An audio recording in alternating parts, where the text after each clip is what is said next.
You know, LeBron James and triple-doubles go together like peanut butter and jelly, or like me and my unwavering optimism that I'll eventually touch a basketball rim. It's a beautiful bond, shared by a man and his statistics that sparkles brighter than a disco ball at a 70s party.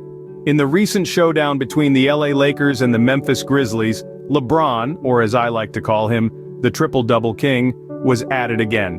And let me tell you, he was as unstoppable as a freight train. He was dropping dimes, snagging rebounds, and swishing shots with the kind of panache that would make a peacock blush. His triple-double was more than just a collection of impressive numbers. It was a testament to his unrivaled skill, his uncanny court vision, and his relentless drive to win. It was the kind of performance that makes you sit up, take notice, and wonder if LeBron has secretly discovered the fountain of youth. In fact, LeBron's triple-doubles are so frequent, they're almost like that friend who always shows up uninvited. You know the one. They're always there, even when you didn't expect them, but you're always glad to see them because they bring the party. And let's be honest, a party with a triple-double is always a good time. Now, if triple-doubles were a currency, LeBron would be the Jeff Bezos of the NBA. He'd be sitting on a mountain of triple-doubles, using them as a pillow and probably considering whether he could use them to buy a small country. But for now, he'll just have to settle for being the king of the court, the master of the game, and the triple-double king who strikes again and again, and for us fans, well, we're just lucky to witness his reign. Now this game was a roller coaster ride, and not the fun kind with cotton candy and giant teddy bear prizes. Let's start with the high points, shall we? Rui Hachimura, the man of the hour, or should I say, the man of 32 points. His performance was like watching a symphony orchestra in full swing, each shot a note hitting all the right chords. The Lakers were on fire, their performance a testament to their grit and determination. It was like watching a well-oiled machine, each player knowing precisely where to be and what to do. It was dominance in its purest form, a lesson in what basketball should look like. But as we all know, every story has its villains, and in this case, it was the injury bug. Anthony Davis, one of the Lakers' key players, was out with a knee injury. It was like watching a superhero movie where the superhero loses his powers. But even superheroes have their off days, don't they? Switching gears, let's talk about the Memphis Grizzlies. They fought valiantly, but alas, it wasn't their night. Desmond Bane led the charge with 26 points and 16 assists, but even his heroic efforts couldn't save the day. It was like watching a ship sail against the current, struggling but never quite making it. So we had our highs, and we had our lows. A game that was a whirlwind of emotions, a testament to the unpredictability of the sport. It was a night of brilliant performances, heartbreaking injuries, valiant efforts, and ultimately, a decisive victory. If this game were a movie, it'd be a mix of Rocky and The Hangover. Lots of winning, a bit of pain, and a whole lot of what just happened. In other news, Brandon Clark made a return from injury that was so emotional, it could have been a subplot in a Nicholas Sparks novel. Now, if you're not familiar with Nicholas Sparks, let's just say he's the master of tear-jerking romance novels. We're talking The Notebook levels of emotion here. Now, we're not implying that Clark's return was a romantic saga, but the emotional weight it carried was no less profound. Picture this. Clark, sidelined by an injury for what seemed like an eternity, finally takes the court again. His first game back, against the formidable Los Angeles Lakers no less. If that doesn't sound like the plot of an underdog sports movie, I don't know what does. Clark's return wasn't just about him getting back on the court. It was a testament to his resilience, his determination, and his unwavering commitment to the game. It was about proving that no setback, no matter how severe, could dampen his spirit or his love for basketball. And while his team, the Grizzlies, couldn't snag a win against the Lakers, Clark's comeback was a victory in itself. It was a reminder that sometimes it's not about the final score. It's about the journey, the fight, and the spirit of the game. Throw in a dramatic music score and a slow-motion montage, and you've got yourself a sports movie moment right there. And let's be honest, who doesn't love a good sports movie moment? So here's to you, Brandon Clark. Your return to the court was nothing short of cinematic. You've shown us that it's possible to turn setbacks into comebacks, and for that, we salute you. Welcome back, Clark. The NBA missed you more than a kid misses their lost teddy bear. The Lakers are on a winning streak hotter than a jalapeno eating contest. And let me tell you folks, that's hot. No, seriously, have you ever tried one of those? It's like licking the surface of the sun. But I digress. The Lakers have been on fire, and their recent victory against the Memphis Grizzlies marked their 5th straight win. This winning streak is like a perfectly choreographed dance routine. It's got rhythm, it's got style, and it keeps the audience on their toes. This isn't just about tallying up victories, it's about making a statement. The Lakers are not just playing games, they're playing chess while everyone else is playing checkers. With every win, they're moving closer to the coveted 6th spot in the Western Conference, and it's like watching a game of musical chairs. But instead of chairs, it's basketball teams, and instead of music, it's the sweet sound of sneakers squeaking on the hardwood. Their performance is reminiscent of their playoff push last season. It's like a repeat of your favorite TV show, but this time, you don't know how the season will end. Will they make it to the final? Who knows? But one thing's for sure, they're giving it their all and we're here for it. And let's not forget about the humor part.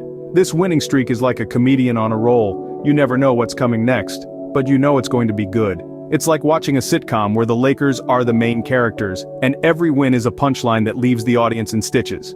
At this rate, the Lakers are climbing the Western Conference ladder faster than a squirrel running from a dog.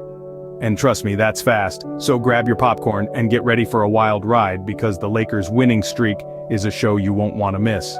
Alright, let's take a step back and look at this game as a whole. It was like watching a boxing match between a kangaroo and a T-Rex. The Lakers, in their royal purple and gold, were the T-Rex in this scenario, if you haven't guessed it already. With LeBron James, the triple-double king, leading the charge, they were an unstoppable force. It's like they had channeled their inner Godzilla, breathing fire on the court, and the Grizzlies, well, they were just trying to dodge the flames. The Lakers' dominance was like a well-rehearsed symphony. Every pass, every shot, every dunk was a note that added to their harmonious victory. And let's not forget Rui Hachimura, who was raining down buckets like it was monsoon season, scoring 32 points. But let's give the Grizzlies their due. They were the kangaroo in our boxing match, remember? They hopped around, throwing punches, trying their best to counter the Lakers' aggressive play. Desmond Bane, with his 26 points and 16 assists, was like a supercharged kangaroo bouncing all over the place, making the Lakers sweat a bit. But alas, they were up against a T-Rex, and we all know how that usually ends. The game was a seesaw of emotions. On one side we had the Lakers, who were cruising like they were on a California highway with the top down, wind in their hair, and the sun on their faces. On the other side, we had the Grizzlies, who were like a kid on his first roller coaster ride, thrilled, scared, and a bit queasy. And amidst all this, we had the return of Brandon Clark. His return was a heartwarming moment, like a puppy finding its way home after being lost. After a long injury layoff, he was back and his presence was felt on the court, even if the scoreboard didn't reflect it. So there you have it, folks. The Lakers were the T-Rex, the Grizzlies were the kangaroo, and the court was their boxing ring. It was a game of power and resilience, of high tides and low ebbs, and in the end, the better team won. And there you have it, a game that was as wild and unpredictable as my grandmother's salsa dance moves. Now, let's not forget about the unsung heroes of this game. The fans who stayed up late to watch it, and the referees who had to keep up with all the action. This game was a spectacle, a feast of basketball brilliance. And the fans were the ones who savored every moment of it. They were the ones who fueled the atmosphere, who roared in approval at every slam dunk, and sighed in disappointment at every missed shot. They were the ones who held their breaths as the ball danced on the rim and then exploded in joy when it fell through the net.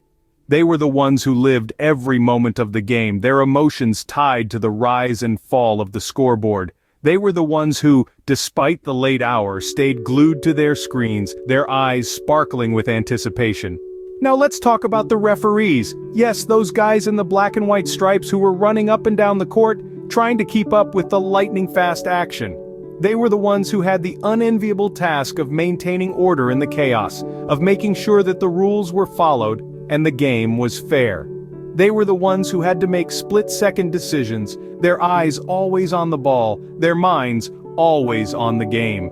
They were the ones who had to bear the brunt of the fans' ire when a call didn't go their way, and yet they carried on, unperturbed, their focus unwavering. And let's not forget about their humor, their light-hearted banter with the players, their subtle nods and winks that often went unnoticed. They were the ones who, despite the pressure, managed to keep their cool, their faces a mask of calm in the storm of the game. So, while we celebrate the players and their feats, let's also raise a toast to the fans who cheered them on and the referees who kept them in check. Because without them, the game wouldn't be the same. It wouldn't have the same energy, the same passion, the same spirit. So here's to the fans and the refs, the real MVPs of the game. And now for some of the game's funniest moments, because who doesn't love a good laugh? There's an old saying that goes, "It's not how you play the game, it's how hilarious you look doing it." Okay, maybe I just made that up. But let's dive into some of the game's lighter moments, shall we? First up we have Rui Hachimura, who had an impressive 32-point performance. But let's not forget that time he tried to high-five his teammate, who was on the bench. Yes, Rui, we saw that, and we're still chuckling. Then there's LeBron James, the triple-double king himself. We're used to seeing him dominate on the court, but who knew he had comedic timing too? Remember when he tried to argue a call only to trip over his own feet? Even the refs couldn't help but crack a smile. And let's not forget about Brandon Clark's return.